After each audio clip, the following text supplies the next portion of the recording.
Welcome back to Man vs. Meeple, the show where we talk about everything board game related. Today we're bringing you guys a brand new series that we call First Look, where we are going to walk you guys through a just announced game. Right. This is kind of like a sneak peek at a game that you probably haven't seen much about yet. And this one is from CMON, another one versus many game, and it looks absolutely stunning. Right. It's called Rise of Moloch. Yeah. And it's set in sort of an alternate reality, Victorian England. It's got sort of the occult and demons being pulled. And as with the many one versus many, there's a nemesis player.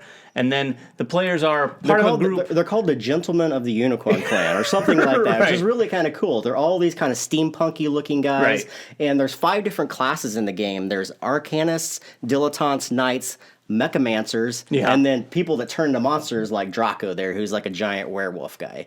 And then you have the Nemesis player, which is controlled by one player. And he controls 2 different kind of people. You have agents, which are like his main guys, and then he has minions like zombies and circus freaks. Yeah, and they got some really interesting minions in this one. They the do. circus freaks, in fact, the miniatures, just like with any CMON game, the miniatures are spectacular. But some of these things, especially the clowns, are really, they're scary. I hate creepy clowns. They're creepy clowns. So we've actually read through the rules, and this is a very interesting game. It does a couple of things very uniquely, right? One of them is, well, first, it has a scenario. So it has a complete campaign that you can play through, and just in the base game, and it has 6 chapters, 6 chapters. You can play through those, one scenario at a time, or you can try to tackle it as one giant campaign. So it's interesting, though, is that the people that are playing the Gentleman, there always has to be 4 players. So you're going to divvy those up amongst the players that are playing. You're going to have one leader, though, and that leader is going to dish out roll cards to everybody. So you're not only going to get a specific class, but you're going to get a specific role for that campaign. So you could be a healer, or a melee character, or whatever it happens to be. But also between the missions, you're going to have these intermissions, right? And this is where, depending on who wins, you get to do upgrades and all these different things where you get to get new weapons or upgrade your character or find items or whatever it happens to be. The more you do that, though, it kind of benefits the Nemesis player, right? Yeah, he gets these things called conspirator points. So the more places that they visit during the intermission, these different locations that have all these items,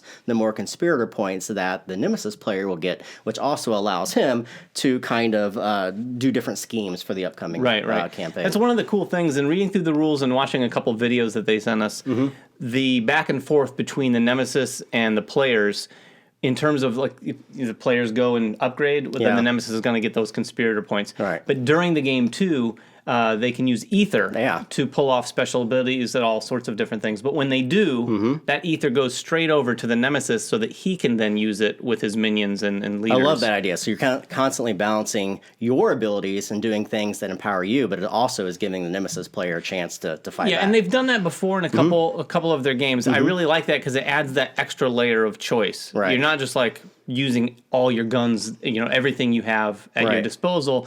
You have to they make it a difficult decision. Very interesting game, but we also have another surprise. A lot of this information is already online. I mean, they have a great Facebook page under the World of Spog that you guys can go check out. Of course, the Kickstarter should be out on Tuesday, which is just 2 days from now from recording this. But also, we have a brand new thing that we're going to announce here called The Embassy. And this has not been announced. This is a brand new box set that you can kickstart as well, and it has some new gentlemen that you can play, some new minions, some and a new agents, campaign, and a brand new campaign. Right? That's the key to this. As you said, you can be played as a standalone game, but the campaign is really where it kind of expands and allows players to upgrade their characters and take a character from like a level 1 knight all the way to upgrading with the best knight cards possible. And I think any group who's going to be interested in playing this is likely going to play it that way. So extra campaigns would be fantastic. And fantastic, as we mentioned, fantastic miniatures as they always do with all the titles. I mean, these guys know how to make cool miniatures, right? Cool min or not. I mean, you couldn't go wrong with the stuff that they have.